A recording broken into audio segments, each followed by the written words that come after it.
नमस्कार विद्यार्थी मित्रांनो, नोट्स इन मराठी या आपल्या शैक्षणिक यूट्यूब चॅनलवर तुमचं मनापासून स्वागत आहे. आज आपण इतिहासाच्या पुस्तकातल्या एका महत्त्वाच्या प्रकरणावर बोलणार आहोत, पण जरा वेगळ्या पद्धतीने. अगदी, म्हणजे फक्त तारखा आणि सणावळ्या नाहीत, तर त्या काळातल्या सामान्य माणसांच्या गोष्टी. ईस्ट इंडिया कंपनीच्या राजवटीत ग्रामीण भारतात नेमकं काय घडत होतं याचा एक सविस्तर आढावा घेऊया. बरोबर. आणि याची सुरुवात होते बंगालमधून. मग आपण राजमहालच्या टेकड्यांमधल्या लोकांबद्दल बोलू आणि शेवटी दख्खनमध्ये येऊ. म्हणजे एकाच धोरणाचे वेगवेगळे परिणाम कसे झाले हे आपल्याला दिसेल. चला तर मग सुरुवात करूया बंगालमधल्या एका मोठ्या रंजक घटनेने. ही गोष्ट आहे 1797 सालची. बर्धवान म्हणजे आजचं बर्धमान, तिथे एक मोठा लिलाव सुरू होता. कसला लिलाव होता? बर्धवानच्या राजाच्या मालमत्तांचा, म्हणजे महाल म्हणायचे त्याला, त्या विकल्या जात होत्या. पण लवकरच तिथल्या कलेक्टरला एक विचित्र गोष्ट लक्षात आली. अच्छा, काय होतं ते? की लिलावात ज्यांनी जमिनी खरेदी केल्या ते बहुतेक लोक त्या राजाचेच नोकर आणि एजंट होते. काय सांगताय? म्हणजे स्वतःच्याच माणसांकडून जमिनी विकत घेत होता तो? अगदी, जवळपास 95% विक्री बनावट होती. म्हणजे राजांनी सगळ्यांसमोर जमीनदारी विकली, पण तिचं नियंत्रण स्वतःकडेच ठेवलं.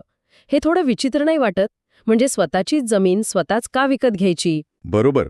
हा प्रश्न पडणं साहजिक आहे आणि याचं उत्तर दडलंय 1793 मध्ये लागू झालेल्या, काय म्हणतात त्याला, कायमधारा पद्धतीमध्ये. Permanent settlement. हो, परमनंट सेटलमेंट. ईस्ट इंडिया कंपनीला एकच गोष्ट हवी होती, नियमित महसूल.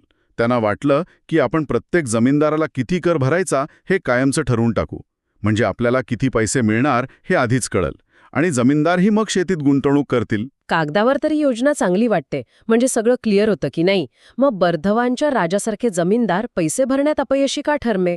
इथेच तर खरी मेख आहे. पहिलं म्हणजे कंपनीने सुरुवातीलाच महसुलाची मागणी खूप जास्त ठेवली होती, अवास्तव. अच्छा.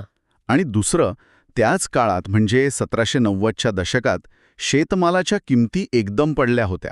त्यामुळे शेतकऱ्यांकडून म्हणजे रयतेकडून भाडं वसूल करणं जमीनदारांना खूप कठीण झालं होतं. म्हणजे उत्पन्न कमी आणि टॅक्स जास्त, अशी विचित्र परिस्थिती होती. आणि इतकंच नाही, कंपनीने एक अतिशय कठोर नियम लागू केला होता, सूर्यास्त कायदा. सूर्यास्त कायदा, हे नावच भीतीदायक वाटतंय. आणि तो होताही तसाच.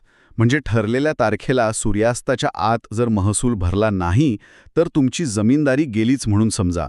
दुसऱ्या दिवशी थेट लिलाव. अरे बापरे, म्हणजे डोक्यावर सतत एक टांगती तलवार असायची. अगदी. आणि वरून कंपनीने काय केलं, जमीनदारांची सैन्य बरखास्त केली, त्यांचे कोर्ट चालवण्याचे अधिकार काढून घेतले, सगळी ताकद कलेक्टरच्या हातात दिली. जे एकीकडे जबाबदारी दिली पण दुसरीकडे हातच बांधून ठेवले होते. आणि याच काळात गावांमध्ये एक नवीन वर्ग मोठा होत होता ना, जोतदार. बरोबर. हे होते श्रीमंत शेतकरी. विशेषतः उत्तर बंगालमध्ये यांचं खूप प्राबल्य होतं. हजारो एकर जमीन, व्यापार, सावकारी, सगळं त्यांच्याच हातात. गावांमध्ये जमीनदारापेक्षा यांचाच दरारा जास्त असणार मग. नक्कीच. आणि हे लोक काय करायचे, जमीनदाराला मुद्दाम महसूल द्यायला उशीर करायचे. मग जमीनदारी लिलावात निघायची. आणि अनेकदा हेच जोतदार ती जमीन स्वस्तात विकत घ्यायचे. म्हणजे हे सगळं एक प्रकारचं षड्यंत्रच होतं. कंपनीच्या कायद्यांमध्येच पळवाटा शोधून काढल्या होत्या या लोकांनी. अगदी. बर्धवानच्या राजाने जे केलं त्याला बेनामी विक्री म्हणतात. स्वतःच माणसांना लिलावात उभं करायचं आणि मालमत्ता परत मिळवायची. कधीकधी बाहेरच्या माणसाने जमीन विकत घेतलीच तर राजाचे लठियाल, म्हणजे काठ्या घेतलेले गुंड. हो, ते त्या माणसाला जमिनीचा ताबाच घेऊ देत नसत. म्हणजे कायदा एका बाजूला आणि स्थानिक शक्ती दुसऱ्या बाजूला. या सगळ्या घटनांची नोंद आहे का कुठे? हो, याची सविस्तर नोंद 5व्या अहवालात म्हणजे 5th रिपोर्टमध्ये सापडते. हा अहवाल 1814 मध्ये ब्रिटिश संसदेत सादर झाला होता. पण तो वाचताना एक गोष्ट लक्षात ठेवली पाहिजे. कोणती? की हा अहवाल कंपनीच्या कारभारावर टीका करण्याच्या उद्देशाने लिहिला होता. त्यामुळे त्यात जमीनदारांचा पतन वगैरे जरा जास्तच फुगवून सांगितलं असण्याची शक्यता आहे. आपल्याला दोन्ही बाजू तपासाव्या लागतील. बरोबर. आता बंगालमधून आपण अशा प्रदेशात जाऊया जिथे संघर्ष जमिनीच्या मालकीवरून नव्हता तर जीवनशैलीवरून होता. आपण चाललो आहोत राजमहालच्या टेकड्यांमध्ये. हो. 19व्या शतकाच्या सुरुवातीला फ्रान्सिस बुकानन नावाच्या एका अधिकाऱ्याने या भागाचा प्रवास केला. त्याच्या वर्णनानुसार इथे पहाडिया लोक राहत होते. त्यांचं आयुष्य कसं होतं? पूर्णपणे जंगलावर अवलंबून. ते जून शेती करायचे. म्हणजे जंगलाचा थोडा भाग जाळून तिथे कुदळीने शेती करायची. 2-3 वर्षांनी जमीन बदलून दुसरीकडे जायचं. Shifting cultivation. अगदी. ते महुआची फुलं, रेशीम, राळ असं सगळं जंगलातून गोळा करायचे. त्यांच्यासाठी ते संपूर्ण जंगल त्यांचंच घर होतं आणि त्यांना बाहेरच्या लोकांचा हस्तक्षेप अजिबात आवडत नसे. आणि इथेच ब्रिटिशांची अडचण सुरू झाली असणार, कारण ब्रिटिशांना जंगलं साफ करून तिथे स्थायी शेती हवी होती, महसुलासाठी. बरोबर. त्यांना हे पहाडिया लोक रंटी आणि आदिम वाटत होते. सुरुवातीला ब्रिटिशांनी त्यांना संपवण्याचा प्रयत्न केला, पण ते जमलं नाही. मग ऑगस्टस क्लिव्हलँड यावाच्या अधिकाऱ्याने त्यांना शांत करण्याचं धोरण अवलंबलं. म्हणजे त्याने पहाडिया प्रमुखांना वार्षिक भत्ता द्यायला सुरुवात केली आणि त्याचवेळी त्यांना एक आदर्श वसाहतकार सापडला. आणि तो कोण होता? संथाल. संथाल लोक नांगराने शेती करत. जंगल साफ करण्यात ते पटाईत होते. ब्रिटिशांना त्यांच्यात आपलं भविष्य दिसलं. अच्छा. त्यांनी संथालांना राजमहालच्या पायथ्याशी जमीन दिली आणि तिथे स्थायिक व्हायला सांगितलं. 1832 पर्यंत एका मोठ्या प्रदेशाला दामिन ई कोह म्हणजे संथालांची भूमी म्हणून घोषित केलं. यामुळे तर कुदळ आणि नांगर यांच्यात थेट संघर्ष सुरू झाला असणार. कुदळ पहाडियांची आणि नांगर संथालांचा. हो, आणि या संघर्षात कुदळीचा पराभव झाला. पहाडिया लोकांना डोंगराच्या अजून आतल्या भागात जावं लागलं. पण गंमत अशी की ज्या संथालांना ब्रिटिशांनी आदर्श मानलं होतं ते सुद्धा लवकरच अडचणीत आले. त्यांच्यासोबत काय झालं? त्यांनी जंगल साफ करून शेती सुरू केली, पण लवकरच सरकार त्यांच्यावर भरमसाठ कर लावू लागलं. सावकार, ज्यांना ते दिकू म्हणजे बाहेरचे लोक म्हणायचे, ते तिथे आले. आणि त्यांनी व्याज लावून जमिनी हडप करायला सुरुवात केली असणार. अगदी. आणि जमीनदारही त्या दामिन एक कोहवर हक्क सांगू लागले. म्हणजे चारी बाजूंनी संथालांचं शोषण सुरू झालं. आणि यातूनच 1855-56 मध्ये एक मोठं बंड झालं, संथाल बंड. हो, सिधू आणि कानुमांजी यांच्या नेतृत्वाखाली. बरोबर. हे बंड इतकं मोठं होतं की ते दाबण्यासाठी ब्रिटिशांना सैन्य बोलवावं लागलं. या बंडानंतरच संथाल परगणा नावाचा एक नवीन प्रदेश तयार करण्यात आला, पण त्यासाठी खूप रक्तपात झाला होता. म्हणजे बंद्यांमध्ये संघर्ष जमीनदार आणि कंपनीत होता, राजमहालमध्ये आदिवासी आणि कंपनीत. आता आपण पश्चिम भारतात म्हणजे बॉम्बे दख्खनकडे वळूया. इथली गोष्ट तर अजूनच वेगळी आहे. हो. 1875 मध्ये पुण्याजवळच्या सुपा गावात एक मोठी घटना घडली. आसपासच्या गावातील रयत म्हणजे शेतकरी एकत्र आले आणि त्यांनी सावकारांवर हल्ला केला. पण त्यांनी लूटमार केली नाही, बरोबर? नाही. हेच तर महत्वाचं आहे.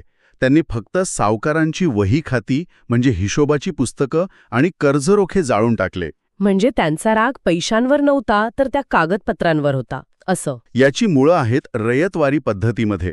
बंगालच्या उलट दख्खनमध्ये कंपनी थेट शेतकऱ्याकडून महसूल घेत असे. मध्ये कोणी जमीनदार नव्हता. हे तर शेतकऱ्यांसाठी चांगलं असायला हवं होतं. वाटतं तसं, पण इथे महसुलाची मागणी इतकी जास्त होती की अनेक शेतकऱ्यांनी गावं सोडून स्थलांतर केलं. आणि 1830च्या दशकात तर परिस्थिती अजूनच बिघडली. दुष्काळ पडला. शेतकऱ्यांवर कर्जाचा डोंगर उभा राहिला. आणि मग अचानक परिस्थिती बदलली. अगदी. 1861 मध्ये अमेरिकेत गृहयुद्ध सुरू झालं. ब्रिटनच्या कापूस गिरण्यांना अमेरिकेतून कापूस येण्याचा झाला. आणि त्यांची नजर भारताकडे वळली. हो, विशेषतः दख्खनच्या काळ्या जमिनीकडे. आणि इथे कापूस तेजी आली. सावकार स्वतः शेतकऱ्यांना कापूस लावण्यासाठी कर्ज देऊ लागले. कापसाच्या किमती आभाळाला भिडल्या. काही काळ शेतकऱ्यांनी चांगले पैसे कमावले. पण ही तेजी फार काळ टिकली नाही, नाही का? नाही. 1865 मध्ये अमेरिकेतील युद्ध संपलं आणि तिथून कापसाचा पुरवठा पुन्हा सुरू झाला. भारतातील कापसाची मागणी आणि किमती दोन्ही एका रात्रीत कोसळल्या. अरे देवा. ज्या सावकारांनी कर्ज दिलं होतं त्यांनी आता पैशासाठी तगादा लावला आणि त्याचवेळी सरकारने महसुलाच्या दरात 50 ते 100% वाढ केली. म्हणजे दुहेरी संकट. उत्पन्न घटलं आणि सरकारी मागणी वाढली. बरोबर. शेतकरी हतबल झाले. त्यांना वाटलं की सावकार त्यांच्या परंपरेतील नियमांचं उल्लंघन करत आहेत. म्हणजे व्याजाची रक्कम मुद्दलापेक्षा जास्त असू नये हा एक अलिखित नियम होता, जो सावकार आता मोडत होते. हो. आणि त्यात भर पडली ब्रिटिशांच्या नवीन कायद्यांची. 1859च्या लिमिटेशन कायद्यानुसार कर्जरोख्यांची वैधता फक्त 3 वर्ष होती. त्यामुळे सावकार दर 3 वर्षांनी शेतकऱ्यांकडून नवीन कर्जरोख्यावर सही करून घ्यायचे, ज्यात जुनं कर्ज आणि व्याज एकत्र करून नवीन मुद्दल दाखवलं जायचं. हे तर एक चक्रव्यूहच होतं. शेतकरी त्यात पूर्णपणे अडकून पडले होते. अगदी. आणि हीच निराशा, हाच अन्याय दख्खनच्या उठावामागे होता. त्यांना सावकाराची ती वही खातीच खरी शत्रू वाटत होती, म्हणून त्यांनी तीच जाळून टाकली. तर या संपूर्ण चर्चेतून एक गोष्ट स्पष्ट होतीये की ब्रिटिश धोरणांनी ग्रामीण जीवनात प्रचंड उलथापालथ घडवली. जमीनदार, पहाडिया, संथाल, रयत सगळ्यांच्या आयुष्यावर त्याचा परिणाम झाला. आणि प्रत्येकाने त्याला वेगवेगळ्या प्रकारे प्रतिसाद दिला. कोणी कायद्यात पळवाटा शोधल्या, तर कोणी थेट बंड केलं. आणि हे सगळं समजून घेण्यासाठी आपण ज्या सरकारी अहवालांवर अवलंबून असतो, जसे की 5वा अहवाल किंवा डेक्कन दंगल आयोग अहवाल, ते वाचताना खूप सावधगिरी बाळगावी लागते, नाही का? नक्कीच. कारण हे अहवाल अनेकदा सरकारी दृष्टिकोन मांडतात. ते स्वतःची जबाबदारी कमी लेखून दोष सावकार किंवा इतर घटकांवर टाकण्याचा प्रयत्न करतात. त्यामुळे आपल्याला ओळींच्या मधलं वाचावं लागतं. हे सगळं ऐकल्यावर एक विचार मनात येतो. जेव्हा कायदे आणि परंपरा यांच्यात संघर्ष होतो, तेव्हा न्याय म्हणजे नक्की काय?